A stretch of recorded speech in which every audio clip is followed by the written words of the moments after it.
Hello, and welcome to the Screen Deep podcast, where we go on deep dives with experts in the field to decode young brains and behavior in a digital world. I'm Kris Perry, Executive Director of Children and Screens and the host of Screen Deep. Digital technologies have been increasingly used for educational and learning purposes in recent years, from preschool-age children on up. Yet it's not always clear that use of digital media for these purposes is developmentally appropriate for children's attentional networks and learning needs. Joining me today is Dr. Heather Kirkorian, Department Chair and Professor of Human Development and Family Studies in the School of Human Ecology at the University of Wisconsin-Madison. Heather has conducted extensive research and scholarship into these topics, and I'm curious to hear her insights on what the latest research can tell us about attention, learning, and media. Welcome, Heather. Good to be here, Kris. Heather, you've spent decades studying the impact of screen media on attention, learning, and play in infants and young children. So what brought you to this field? Yeah, a little known fact is that I used to be a marine biology major. So I started out studying something really different in college.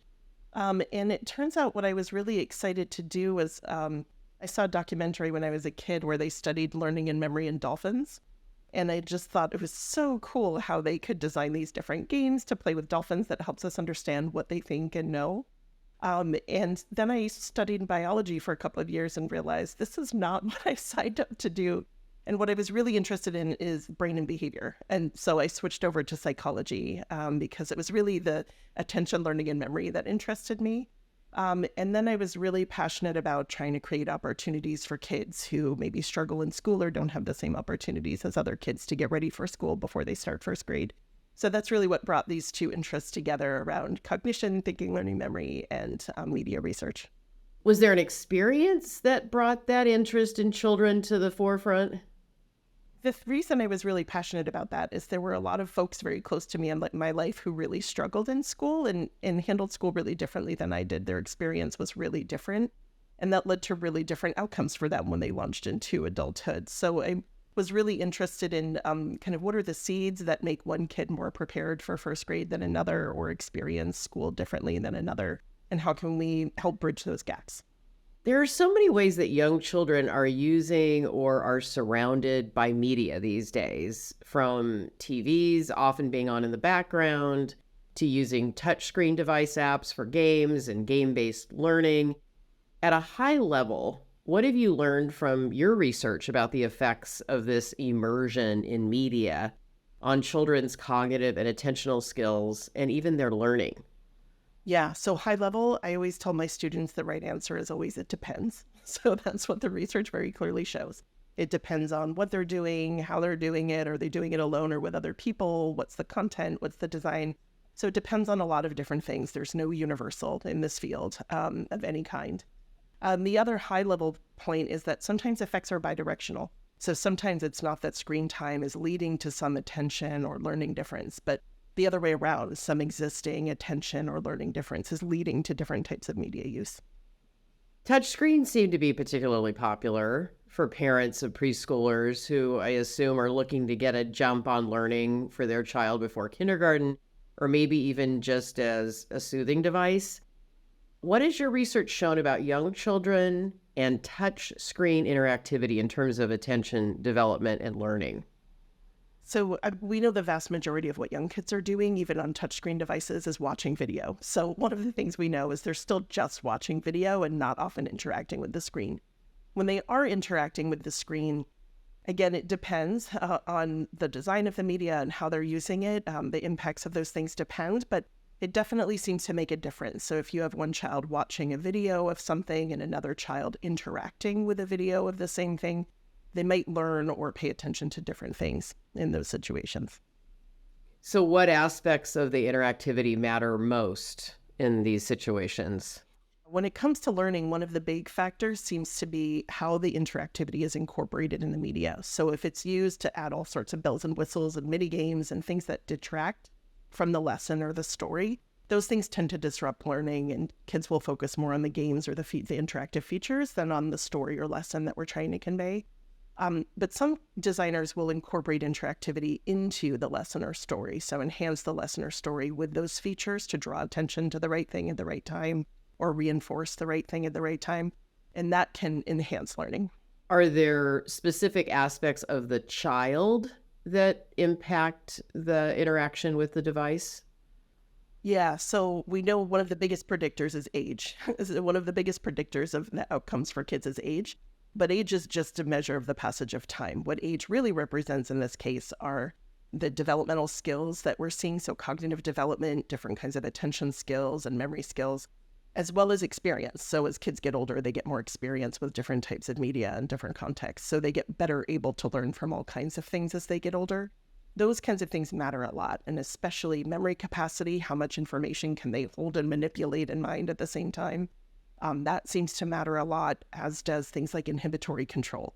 So if you're using a touchscreen device and you're having a hard time not just mashing every button or touching every spot on the screen, you're going to have a different experience than a kid who can sort of sit still and be patient.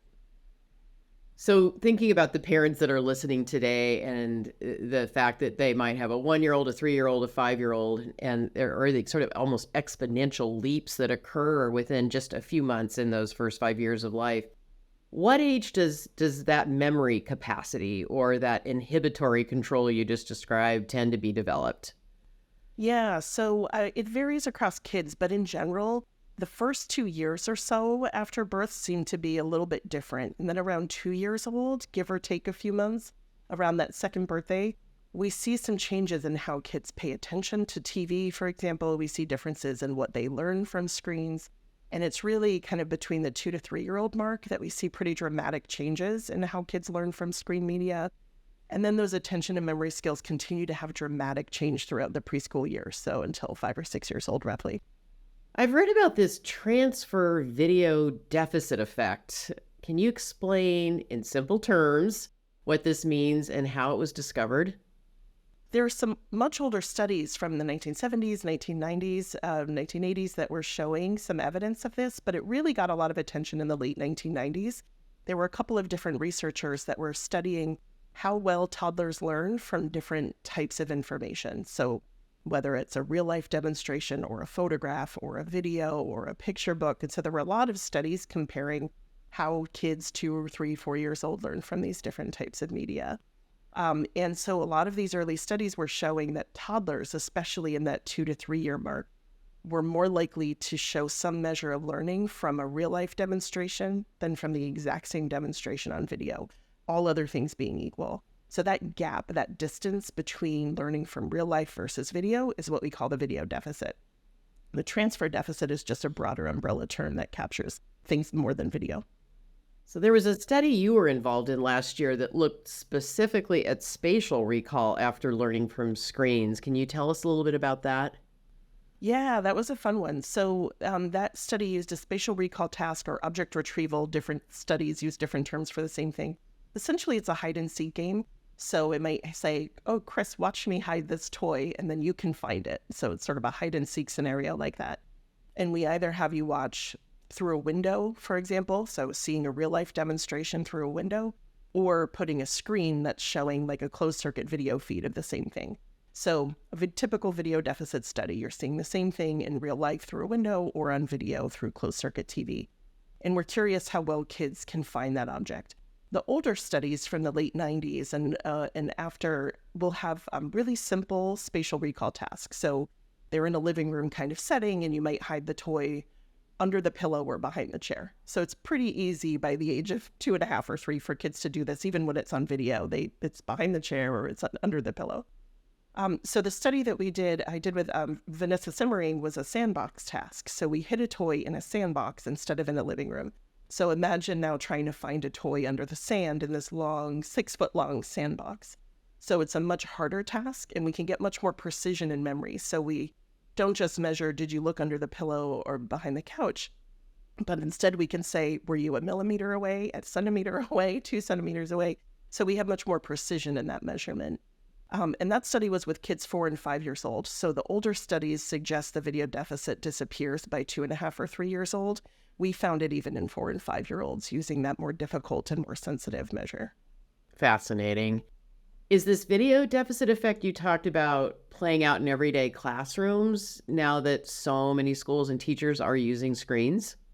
Yeah, great question. And I think the short answer is we don't know. And one of the reasons we don't know is the typical video deficit study or transfer deficit study happens in a lab setting with really controlled circumstances.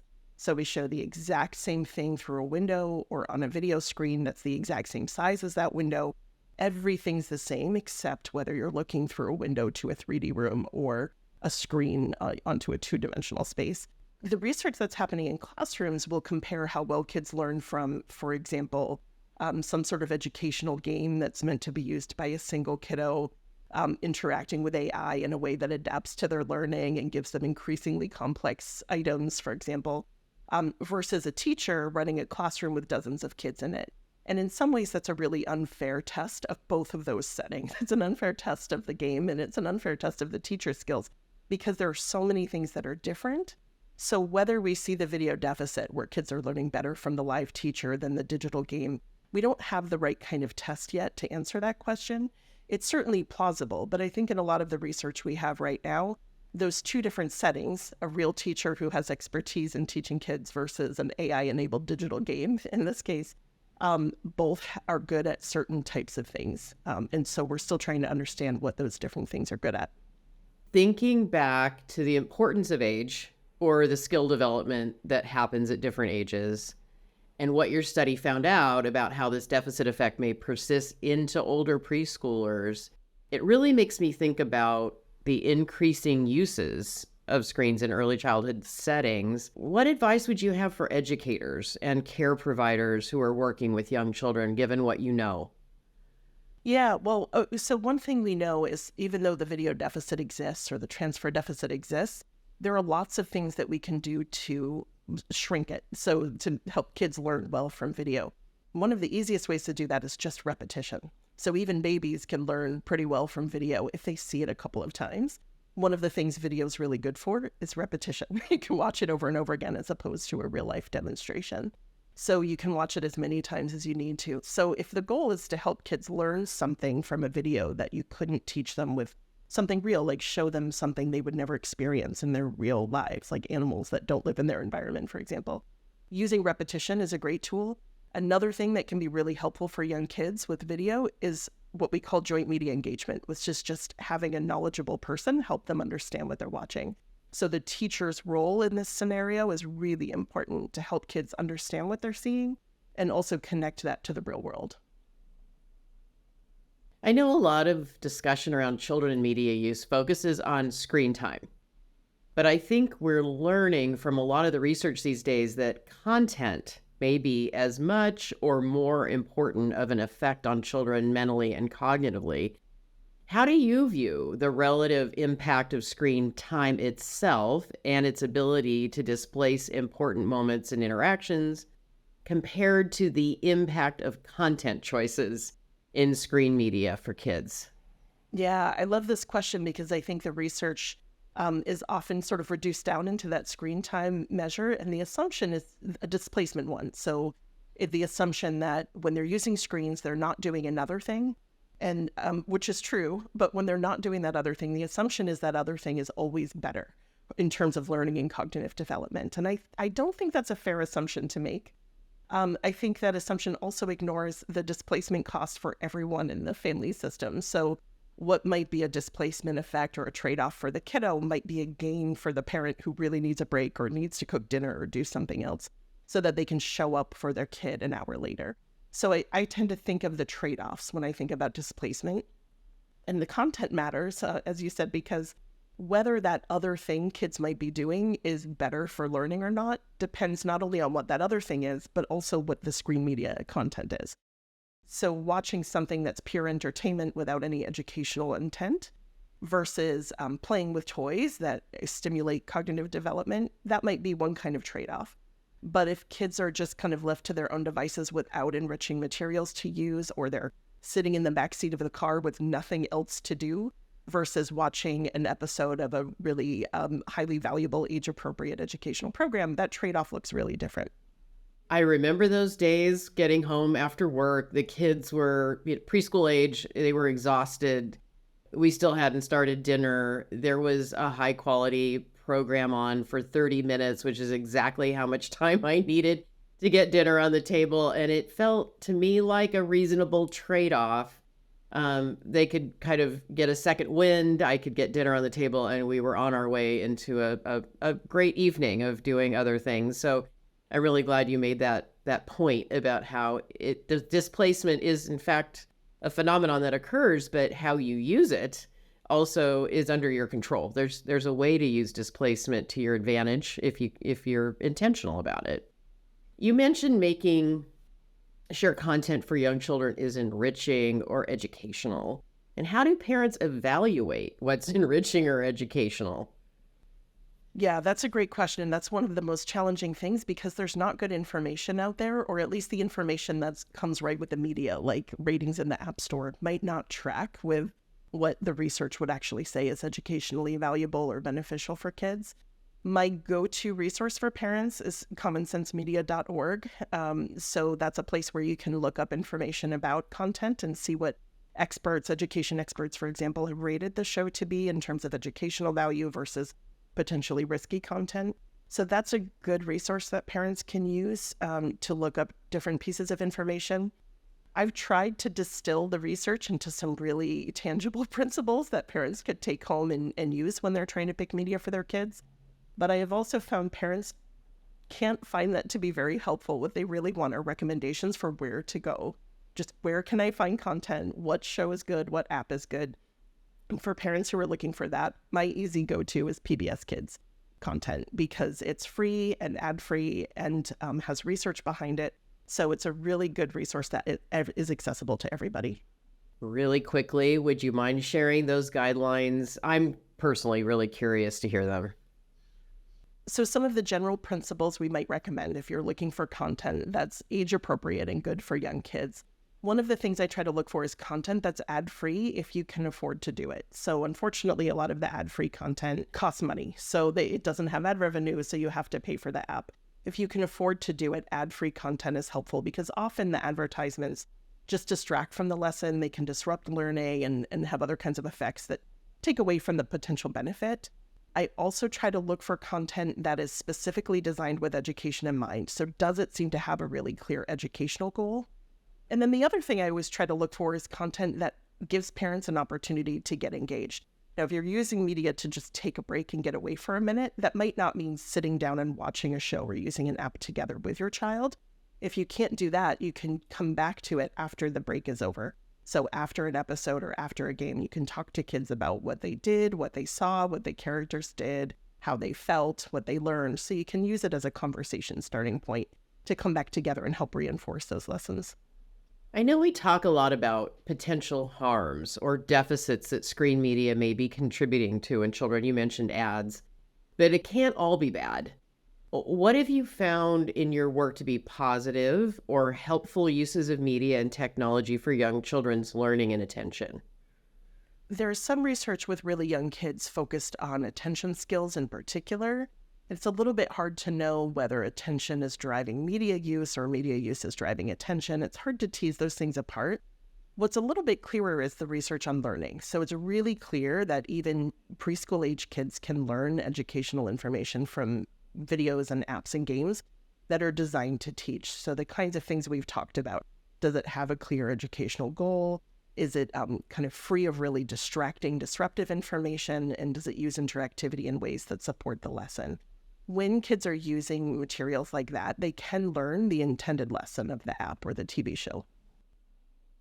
What about TV and less interactive media? Are there findings specific to TV or TV programming that you think families should know about? Yeah, I think still most of the research is with TV only because we have more decades of research to draw on with TV. And there it's really clear that content matters a lot. So content that's designed for young kids with an educational goal tends to be associated with more positive outcomes from a cognitive and learning standpoint. So that seems really clear. It's really clear young kids can learn from television.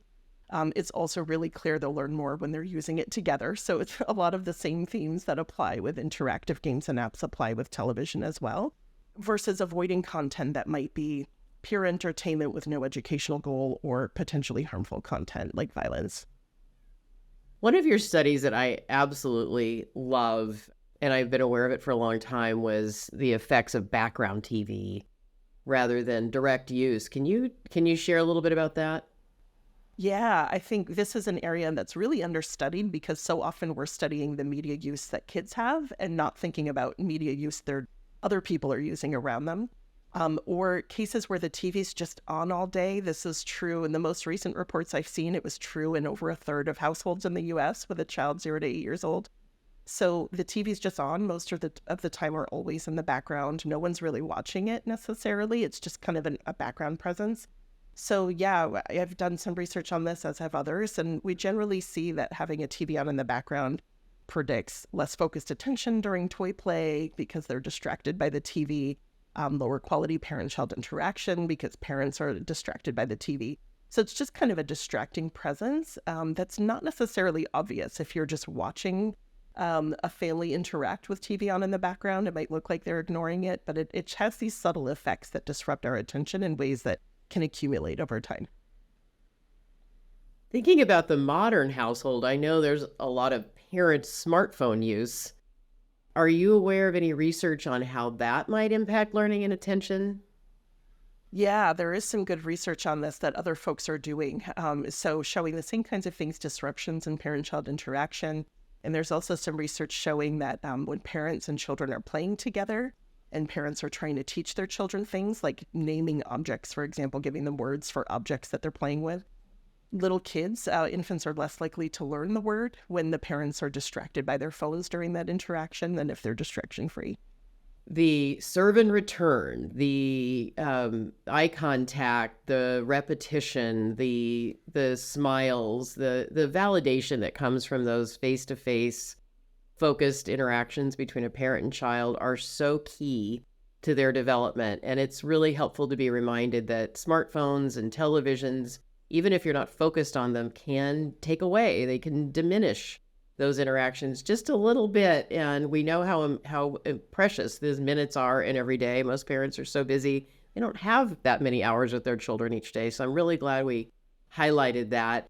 If you could take one or maybe a few recommendations out of your research and give it to a parent to help their young children develop and thrive, what would it be? Yeah, so I think one for sure is thinking about screen time and how it can be used to connect. So we often think of screen time as disconnecting from people, so avoiding conversation or reducing parent-child interactions. And that can be true in the moment. So I try to think about how we might use media as a way to connect. So watching a movie together and talking about it afterwards, playing a game together and talking about it afterwards, using video chat to connect with people we care about who don't live near us. All of those kinds of uses are ways to use media to connect that support children's development. So those are all positive uses. So I think focusing on how to connect. And then, like I said before, it's also related to how we connect after media use ends. So even in those moments where parents need to cook dinner or the kinds of things we talked about earlier, and they use media to take a break so their kids are occupied and entertained in a safe way while parents do something else they need to do, you can use that after moment as a way to reconnect. So asking about what they were doing. You mentioned video chat and it reminded me, does the video transfer deficit effect hold in video chat as you mentioned with other video content?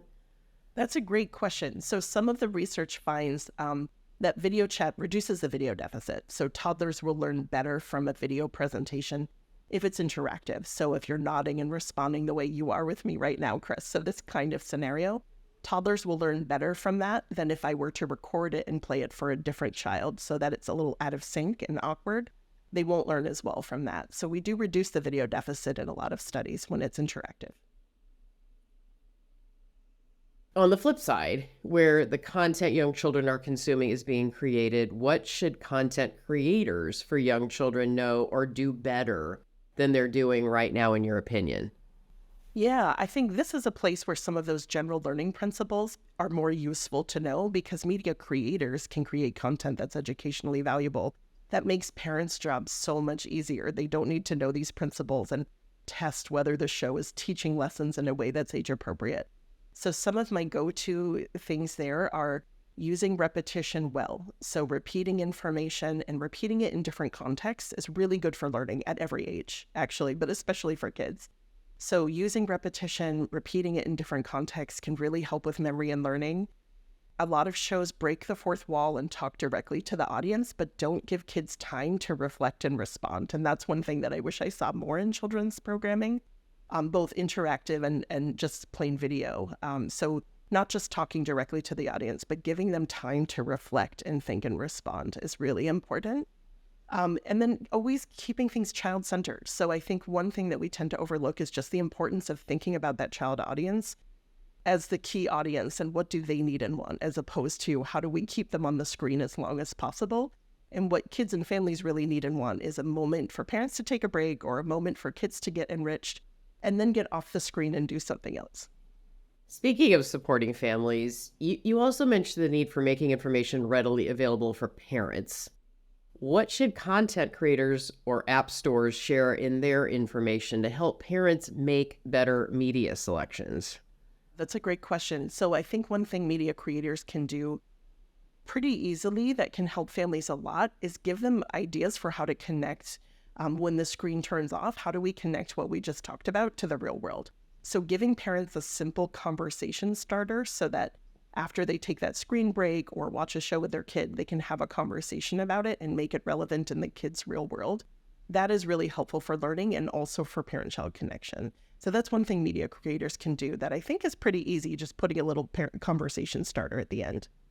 It reminds me of one of those age-old teaching techniques, right? When you go to read a book aloud, you extend the story within that page or those pages rather than immediately turning the page and going on to the next thing, that you engage the child along the way. And I think that's a great way to involve parents in their child's screen time. You've been involved with so much research in this field over time.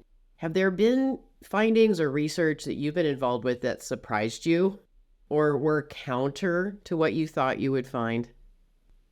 Yeah, a couple of things come to mind. So one in particular is around interactivity. You asked about interactivity earlier. So I started out studying touchscreens and comparing to video. So the same demonstration on touchscreen or video, assuming interactivity would always be better.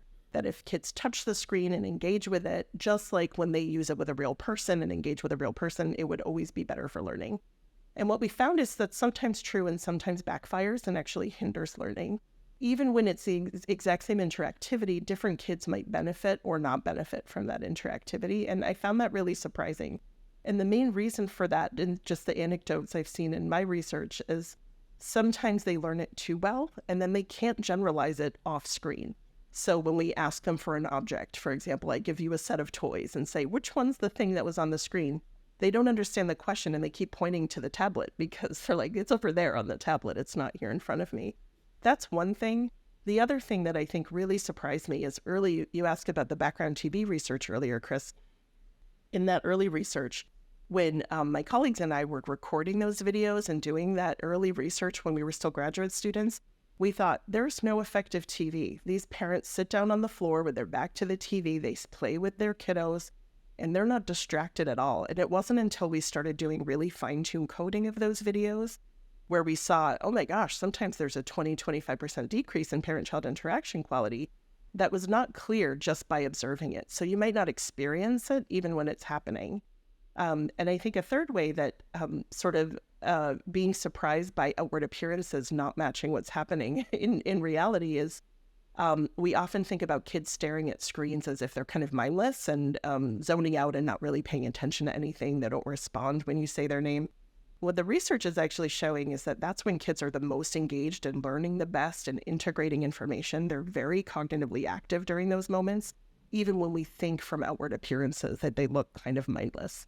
So your first point about being surprised on interactive versus passive video findings makes me think how people may think something being engaging means it's also good or educational for kids, when in fact it's just engaging. Do you have more thoughts on that? I think that's one of the things that makes it really hard for parents to know, because one of the best ways parents can judge what their kids like is just how much attention are the kids paying to it. Do kids get really absorbed by it? And if so, they must love it. and it gives the parents a break. And so it seems like a win-win. It seems pretty good on all sides. But that doesn't necessarily mean it's educationally valuable. So the kinds of techniques that media creators can use to get kids to look at the screen and stay engaged with the screen aren't necessarily the same techniques that help kids learn. So it might keep them looking without actually paying attention to the story or the lesson and understanding what they're watching. I think the kinds of things that parents can look for there are things like repetition. Like I said before, is there educational content in there?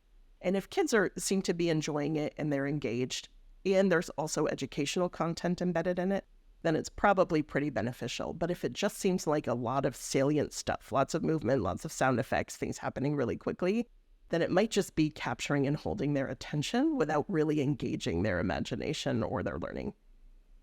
You've already had such a stellar career and have brought so much good information to us, but what's next? What do you want to research about children, learning, and digital media? Thanks. That's really kind, Kris. Thank you. One of the things I would love for us to be able to do more as a field are intervention studies where we can really test what we would call causal mechanisms. So in what cases is screen time actually causing differences? We know so much about how things are associated, but it's hard to know.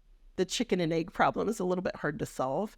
And there have been some really successful examples of that. There are a couple of researchers that have done really great intervention studies where they send families home with a tablet loaded with math games, for example, or other kinds of games, and then test kids' math skills after 8 weeks. So we can do these kinds of studies, but they're hard to do, they're costly, and so we really need to have research investment to be able to do that kind of thing. That's one thing I would really love to see more of. I think another thing that we're really just starting to do as a field that I think we'll have a lot more of in the coming years is really connecting what's happening in the brain early on and how we respond to media when we're using media and how that might relate to brain structure and function later on. We've got the technology to do that kind of thing now, even with really young kids. And it would be really great to see that tied into the research on learning outcomes. It's one thing to research media use and another thing to live in our digital world. How has your work informed your own media use or that of your family? I dread answering this question a little bit because I think I probably have more to say about the things I should be doing as opposed to the things I'm actually doing. Knowing a lot about the research has made me feel very guilty about a lot of my media practices. I think one thing that the ways that it definitely shaped my family interactions, when my stepdaughter was really young, we would pretty much only use TV when we were watching it together, and we would always talk about the content. So that was a big thing for us. And as I said earlier, using media as a way to connect. We also were more likely to play games together, digital games together, or tabletop than to watch videos together. So that was more of a sometimes food. Video viewing was a sometimes food for us. We were more often gaming. The things that I probably shouldn't be doing that I do is things like keeping my phone next to my bed, and it's the last thing I look at before I go to sleep and the first thing I look at when I wake up, and I know I shouldn't be doing those things, but here we are. Anyway. Heather, thank you so much for sharing your insights today on how children's attention and learning are impacted by their digital life. Listeners can explore this topic further in the chapter you authored in the forthcoming Handbook of Children and Screens, Digital Media, Development, and Well-Being from Birth through Adolescence. And thank you to our listeners for tuning in. For a transcript of this episode, visit childrenandscreens.org, where you'll find a wealth of resources on parenting, child development, and healthy digital use. Until next time, keep exploring and learning with us.